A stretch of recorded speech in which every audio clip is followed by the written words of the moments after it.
DLED দ্বিতীয় বাৰ্ষিকত আমাক ইণ্টাৰ্ণশ্বিপৰ বাবে পঠিয়াইছিল এখন বিদ্যালয়লৈ আৰু সেই বিদ্যালয়খনলৈ গৈ আমি লগ পালোঁ আমাৰ অকণমানি সোণগতি কেইজনক। এয়া চাওকচোন, সিহঁতৰ আনন্দৰ সীমা নাই।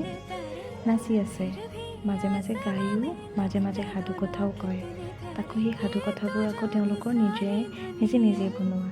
সেই সুযোগতে আমিও এটা ৱাক কম্পিটিশ্যন পাতি দিলোঁ। এয়া আমাৰ ঋষভ আৰু আমাৰ সুভাষনা। চাওকচোন কিমান ধুনীয়াকৈ তেওঁলোকে কৰিবলৈ চেষ্টা কৰিছে, কিমান যে ফূৰ্তি। আজি হেনো ঋষভে স্কুল আহিবলৈ মাকে মানা কৰাৰ পাছতো স্কুল আহিছে আমাৰ বাবে। এয়া সিহঁতৰ খেলৰ প্ৰতিযোগিতা। ঋষভ জিকিছে আৰু তাৰ মাজতে ঋষভে মোক কৰা মৰমবোৰ চাওকচোন। কি বুলি যে মোৰ শব্দ নাইকিয়া আচলতে। এই মৰমবোৰ কিমান যে সুকীয়া, নিস্বাৰ্থ মৰম। এই মৰমবোৰৰ বাবেই হয়তো প্ৰত্যেকজন শিক্ষক সদায় ক'বলৈ মোৰ ভাষা নাইকিয়া। নতুনকৈ কাম কৰিবলৈ কাৰণে উৎসাহ পায়। হাৰি যোৱা মনটো যেন আকৌ সিহঁতক খেলাবলৈ, সিহঁতক পঢ়াবলৈ কাৰণে উৎসাহ উদ্দীপনা পায়।